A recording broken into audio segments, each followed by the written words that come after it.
Hello everyone, welcome to the course on computer-aided drug design. We will continue on the topic of QSAR because QSAR is very important, which gives you the structure activity relationship mainly between the descriptors or structural features and the activity. I showed you this in the previous class. So you have certain molecules, okay, whose activities are known and their minimum energy conformations are known. So we use different softwares. I showed you different softwares where we can calculate descriptors. I will show you some more softwares later. Now you have large number of descriptors, okay, so you can shortlist the descriptors based on the correlation coefficient between the descriptor, a particular descriptor, and the activity, okay. And please remember, if you have 5 data points, you can think of having only one descriptor model, okay. So if you have 5 data points, you should not go beyond one descriptor model. If you have 10, then we can have 2 descriptors or 2 independent variables, that is x1 and x2. Then those descriptors should not be cross correlated. That's very important, because some descriptors like molecular weight and size of the molecule may be related to each other, so they should not be cross correlated. They should be very dissimilar between each other, okay. So we can do different approaches so that you select the best descriptors which are far apart, not correlated, and so on. This is valid only when you are talking about more than one x, okay. If you are thinking of only one x, then these things don't matter. Once we do that, we develop a regression relationship, okay. We estimate a lot of statistics. These are statistics we will talk about in the course of next 1 or 2 lectures, and then see how good the fit is, okay. So you develop a regression relation, but in the parallelly you divide the data set into training set and test set, okay. So if you have, say, 10 data points, you don't take all the 10 data points and develop the regression model. Around 20% of the data you call it test set, you keep 80% of the data for the training, and then you develop the regression relation using that 80% data, okay. Then once you have a good model, you try to predict for those 20% data which you had kept aside and see how good the fit is, okay. That's why you divide the data into training and test set. 80% of the data in training, 20% in the test set. That's how you need to do. Remember that. Even if you have 6 or 7 data points, take 5 data points for your training and keep the other 2 for test. Once you develop a regression model, and then once you are happy with all these, try to predict those 2 data points which you had kept aside, the activity of those 2 data points, and see how good the prediction is, because ultimately QSAR is meant for predicting activity of unknown new molecule, okay. That's very important. Once you have done it, you are very happy, you have a QSAR. You can use this relationship for predicting new molecules, activity of new molecules, and so on. Actually, this is how the workflow happens. So the main challenge is to reduce the number of descriptors and take those descriptors which are very good, which you think are very good. Like I showed you yesterday, a software called Dragon which predicts almost 2000 descriptors, and you don't know which one to select, which one is the best for you, okay. That's very important. So that is why that's a challenge in QSAR. Sometimes we may end up selecting the wrong descriptors or descriptor. We may miss out the important ones. So those things are there. So descriptors: topological, electronic, thermodynamic, structural, 0-dimensional, 1-dimensional, 2-dimensional, 3-dimensional properties, and so on, actually, okay. So the QSAR, the main challenge is shortlisting the descriptors. That's very important. And also, as I said, we need to have some experimental data activity for some molecules. So we can go to literature and try to collect activity. So before I start synthesizing new molecules, I may go and look into the literature and see whether activities have been reported for molecules of similar structural features, and then collect them and develop your QSAR and then proceed further. Okay, so what is the main use of this regression?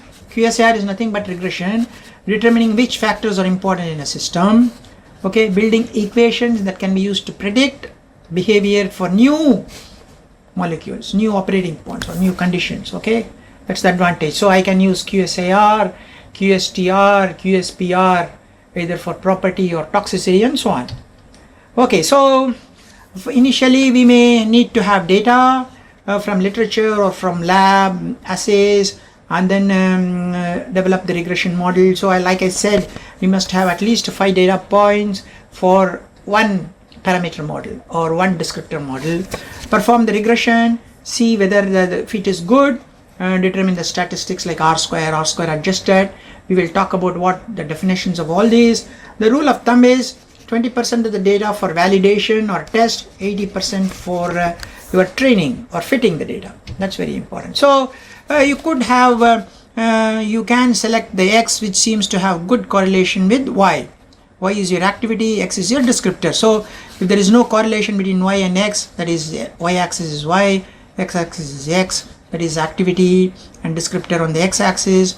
If they are not correlated, it may look like this: slight correlation, reasonably good correlation, very good correlation.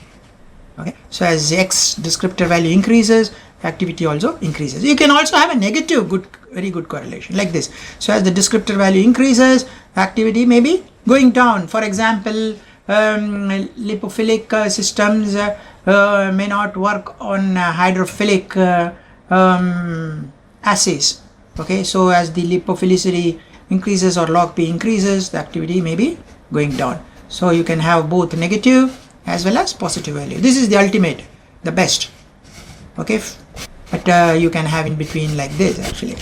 Okay, so you can find out whether initially the correlation coefficient between a descriptor and the activity falling between -1 to +1 and larger, closer towards these 1 or -1, you can say it's fantastic. Even 0.5 above 0.6 is also good. So we can select the descriptors which appear to have good correlation coefficient. Okay, so we can start with a simple linear regression.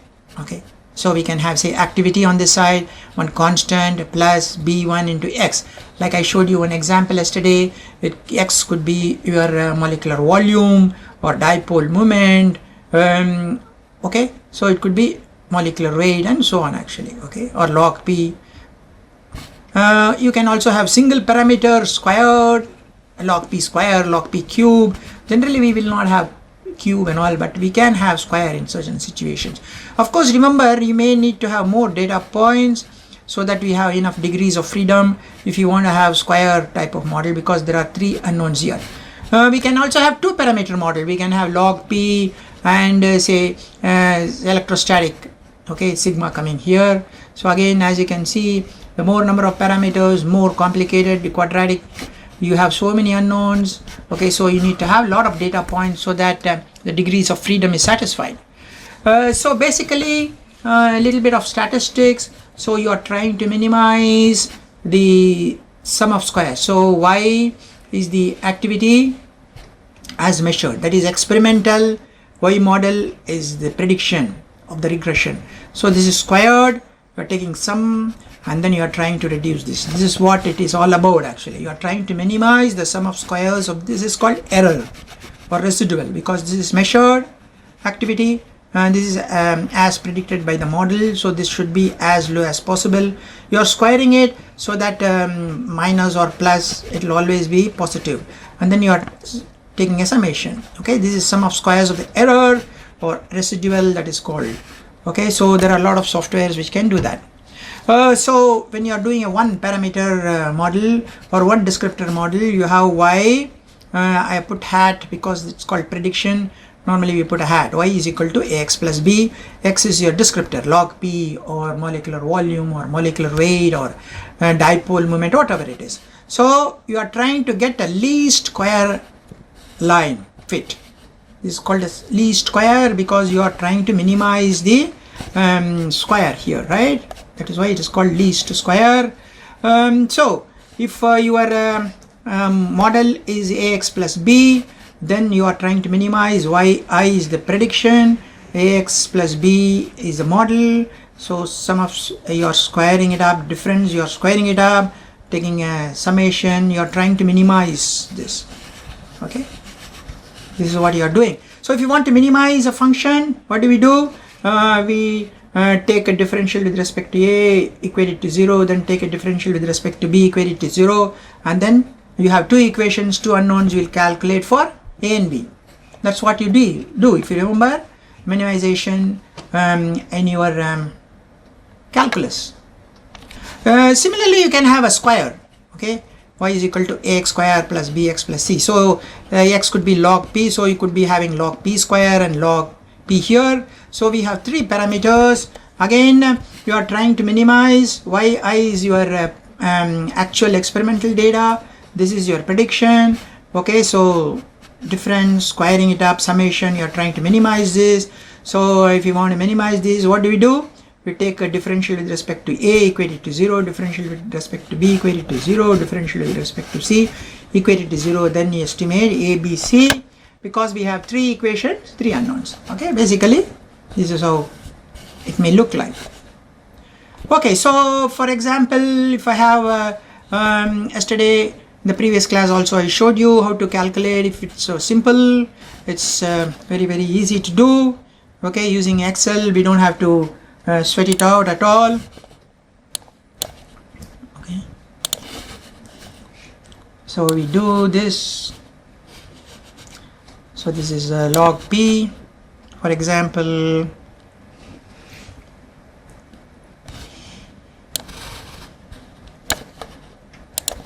We call it log p. 1, 2, 3.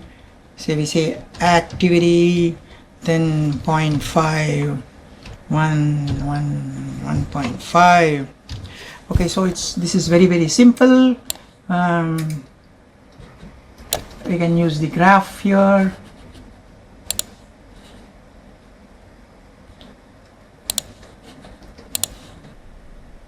Okay, so we got it here, right? That's what is shown here. So we can get the regression relationship, add a trend line, then we can say display equation R divided R square. As you can see, the slope is 0, it passes right through the origin, and y activity is equal to 0.5x, R square is 1. I have given a very simple looking data, so that's why R square comes to be 1, but in real life R square may be 0.7, 0.8 and 0.9. it will never become 1 actually. Okay, so simple. If you have a single descriptor model, anybody can do it using Excel. There are many softwares also for us to do. Okay, so y is equal to mx plus c, that's the equation you are trying to solve. So the two equations, if I use calculus like I mentioned, for minimization we get summation of y is equal to m into summation of x plus n into c. N is the number of data points, here it will be 3. Other equation will be summation of xy is equal to m into summation of x square plus c summation of x. Basically you are taking this equation, doing a summation all over, and then you are multiplying by x, again taking summation. So you have two equations here, two unknowns m and c, so we can calculate. So what do? X is equal to 1, 2, 3, y is 0.5, 1, 1.5. So we need x square, right? So x square is 1 into 1, 1, 2 into 2, 4, 3 into 3, 9 here. We need this here, xy. Xy is equal to 1 into 0.5 is 0.5, 2 into 1 is 2, 3 into 1.5 is 4.5. So we are trying to summation of x is equal to 1 plus 2 plus 3, that is 6. Summation of y is equal to 3. Summation of x square is 14. Summation of xy is equal to 7. So now we can substitute here. So this will become 3 is equal to m into 6 plus 3 into c, and this is 7 is equal to m into 14 plus c into 6. So we will have two equations. Okay, that's what it is. We'll have two equations for m and c. We can solve this. Okay, so what do we get?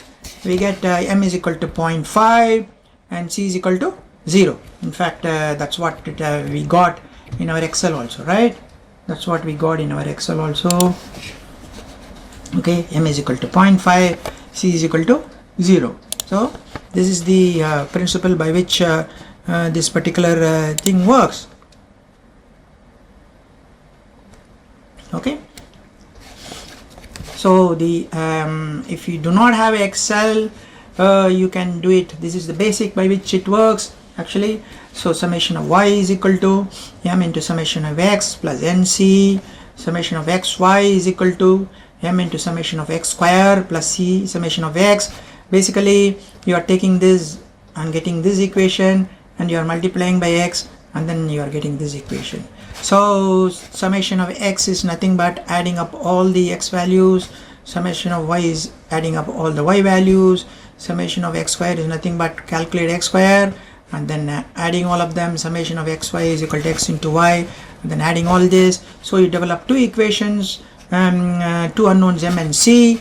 You can solve it, and you end up with c is equal to 0, m is equal to 0.5, and that's what you got in your Excel also, correct? That's what you got in your Excel also.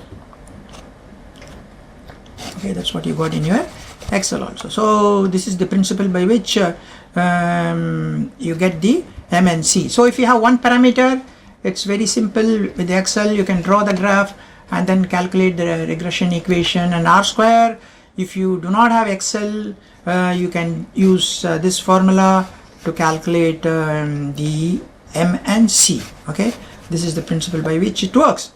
Okay, so what happens if you have two variables? That means two descriptors, x1 and x2. So you have m1, m2, two slopes, and c. So you have three parameters. So basically you need three equations. So how do you get the three equations? This is the first equation. Summation of y is equal to m1 summation of x1 plus m2 summation of x2 plus nc. The other one will be multiply by x1. That is, you get this equation, x1y is equal to m1 x1 square plus m2 summation of x1 x2 plus c summation of x1, and then multiply with x2. So you get summation of x2y is equal to m1 summation of x1 x2 plus m2 summation of x2 square plus c x2. So you see you have now three equations and three unknowns, m1, m2 and c.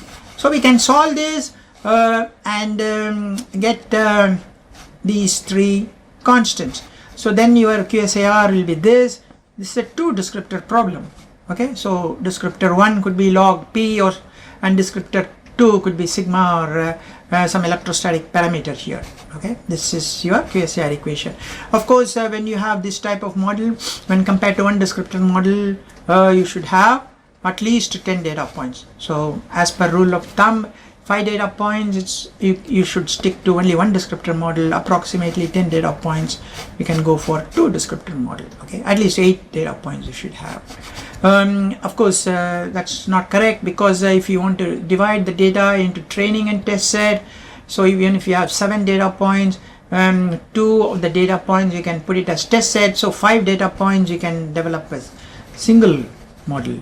So if you have 10 data points, so 2 of them you can keep it for test set. So with 8 data points we can maybe develop a 2 descriptor model, and then try to predict for the other 2 data points the activity value. So this is how it's very close. So ideally you should go to 10, 11, 12 like that, so that we can have a 2 descriptor model.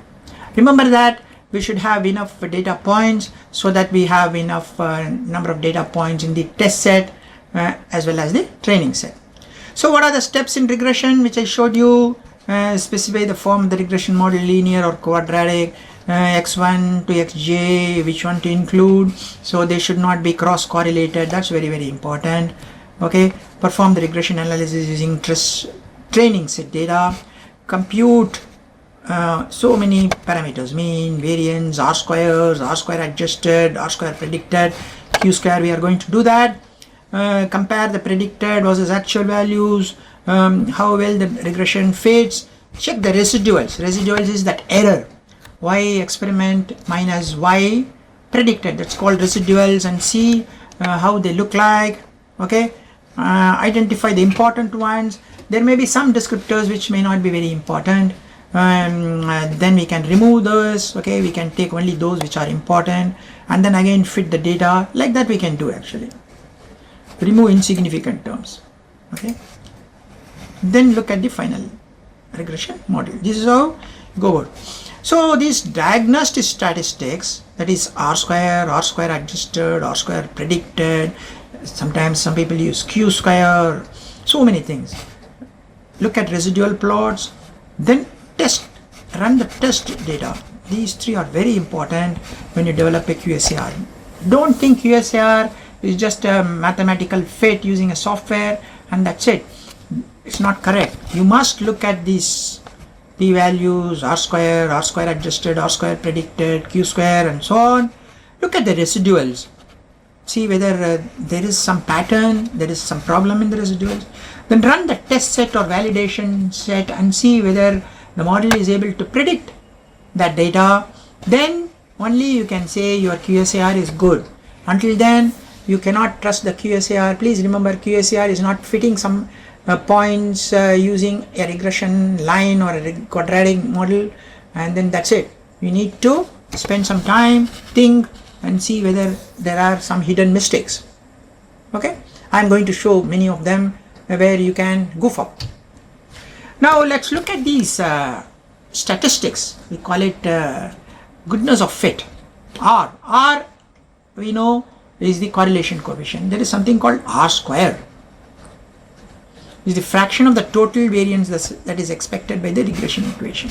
So y minus yi hat, yi is your actual experimental, y hat, as I said before, is your model prediction, and yi minus y, that is this y is the average of all the y's. This is the average of all the y's. So yi minus y, this is called total variance. This is sum of squares of the residuals. This is residual because this is experimental. This is what the model predicts. So this difference is called the residual. This is square sum. So it's sum of squares of the residuals. Yi minus y, this y, as I said, is the average of all the y's. This is called total variance. This is called R square. R square generally should lie between 0 to 1. It will not go to negative because it's a square. And 0 means very, very absolutely no relationship or fit. 1 is best. So when we are doing experimental in the labs with drug discovery and all that, we may have R square maybe 0.7, 0.8. We can say it's very good, reasonably good. But when you are doing some simulations, modeling, then you may get very high R square. But experimental, you will get only this R square. So this is 1 minus sum of squares of the residuals. That means this is the experimental, this is the model prediction. This could be, say, mx plus c, like, or m1 x1 plus m2 x2 plus c. It predicts. So this different square. This is yi experimental minus y. This is the average of all the y's. This is called total variance. This is called R square. Degrees of freedom is the number of model parameters minus 1. The rule of thumb, the number of points should be at least 25% more than the number of degrees of freedom in the regression equation. So if you have y equal to mx plus c, that is one parameter model m and c or 2, so 25% more, so you should have at least 3 data points, but we always say we should have 5 data points. We are trying to be more careful. So 3 data points, yes, you can fit a model, but you will not be able to have a test value there, right? So if you have a 5, 6 is good, because then one of the points we can use it for test, and the remaining 5 we can use it for model fitting. This is the rule of thumb. There is something called R square adjusted. So R square adjusted is nothing but 1 minus sum of squares of the error divided by sum of squares of the total. That is this one. This is sum of squares of the total variance. N minus 1 divided by n minus p. N is the number of data points, p is the number of terms in the regression model. That means y is equal to mx plus c means we have p will become 2. So we can write it as 1 minus n minus 1 divided by n minus p into 1 minus R square. So R square adjusted will always be less than R square, and if you have more number of parameters, terms in the regression model, R square adjusted will come down because you have negative here and here. Okay, so we can, with more parameters, we'll be able to fit the model. R square will become good, but R square adjusted will become bad. Okay, so more number of parameters, R square adjusted will come down. So the challenge is to keep less number of parameters but still fit your model. That is the greatest challenge for you. So R square adjusted will always be less than R square. Then there is something called predicted R square. Sometimes we use R square predicted, some people use Q square, capital Q square. This is called cross validated R square. Okay, this is slightly difficult to understand, but let me see. Suppose we have so many data points. When we fit the equation, we get R square. But what we do is, for predicting this R square predicted or Q square, we remove one data point, fit with the -1 set of data. That means if you have n data points, we use n minus 1 data point, fit the equation, fit the model, and then try to predict the value for that point which was missed out. That is, evaluate the error at the removed point. Okay, so then square it. Now you remove another point, keep this point but remove another point, again develop a regression model, then try to predict the y value for that point, and then get the residual, square it. Like that we keep on adding all the sum of squares of the errors or residuals. Okay, that is called predicted sum of squares or PRESS. It is also known as LOO, leave one out method, because every time we remove one data point and then try to develop a model, try to predict the value for the number which we are left out. Once we get the PRESS, what do? We do 1 minus PRESS divided by sum of squares of the total. That will give you R square predicted or Q square. Okay, so if you leave out one point at a time, that's called leave one out method, 1 point at a time. Do you understand this? So suppose there are n points, we leave 1 point out, so we have n minus 1 point. We develop a regression model with that n minus 1 point, then try to predict for the nth point which we have missed out, find out the residual or error, square it. Then you leave another point, keep the previously left out point. So again you will have another n minus 1 points. You develop a regression model, predict the value for the point which was left out, get the error, square it. Like that you repeat for all the endpoints, add up all the square of the errors. That is called PRESS, predicted sum of squares. Then 1 minus PRESS by sum of squares of the total will give you R square predicted or Q square. Okay, it is cross validated R square. People use different terminologies here. Instead of 1 point, we can also leave many points. We can also do leave many out method. Just like leave one out method, we can also have leave many out method. That means instead of 1 point, we can miss out 2 points and develop a regression relationship, and then try to predict the data for those 2 points and repeat the process and get errors. So this is a very stringent R square. So that is why Q square will always be lesser than R square adjusted, which will be lesser than R square. Okay, so these are different R squares. Now more, there is something called Bootstrap Rsquare. This is the average of squared correlation coefficients calculated during the validation process. It is computed from the subset of variables used one at a time for the validation process. So I can leave 1 point at a time, okay, and then do it for the validation. I can take, suppose I have 7 points, I may take 2 points as the test set, remaining 5 points, and then develop a R square model. Then I can remove 2 points, some other 2 points, and then again develop R square model. Like that I took many R squares I'll get, right? So I take the average, then that is called Bootstrap Rsquare. Okay, then there is also called Rsquare Mtest.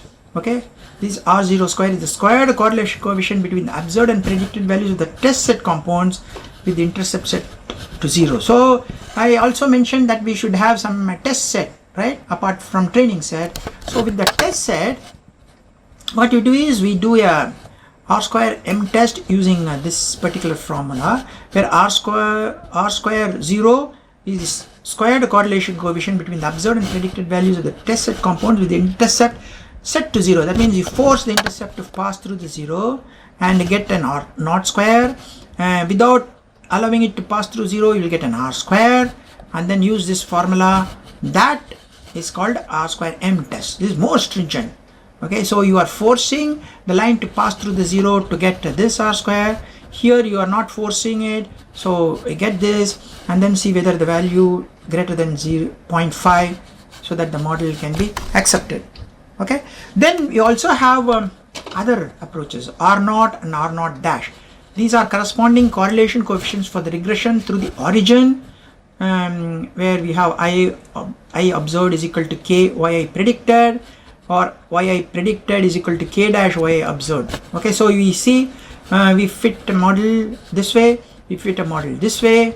Okay, so this becomes here, this becomes here, and then you allow it to pass through the origin, and then okay, get the R0 and R0 dash. Okay, then you see whether those are quite good, above 0.6. Okay, so these are different ways of testing it out, whether your model has good predictive capability and whether your model has good fitting capability. Tropsha and co-workers also suggested some more approaches for predicting and validation criteria. They said Q square should be greater than 0.5, R square should be greater than 0.6, R square minus R naught square by R square, okay, should be less than 0.1, and the K here should be between 0.85 and 0.15. That means it should be close to 1. Similarly, the K dash also should be quite high. Okay, so many different things they mentioned. Okay, here basically, so many things. So they said R naught, as I said, R naught square is when you calculate the R square when you force it to pass through the origin. Here you have R dash square when you force it to pass through origin.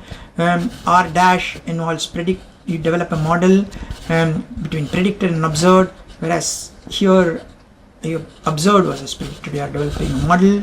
Okay, so in both the times this K and K dash should be very close to 1, that is 0.85 to 1.15. so there are so many different criteria we need to follow to ensure, to ascertain that we have good fit as well as good predictive capability, and we are not trying to overfit our data. That's very, very important. Not overfitting our data, that's very important. So these are the various parameters which we are talking about. Okay, we have R square, we have adjusted R square, we have Q square or cross validated R square, bootstrap R square, R square M, R naught square, then we have K dash, R dash naught square, and so on actually. Okay, another important point is to see how good the fit is based on the test set data also. We will continue more in the next class. Okay, thank you very much for your time.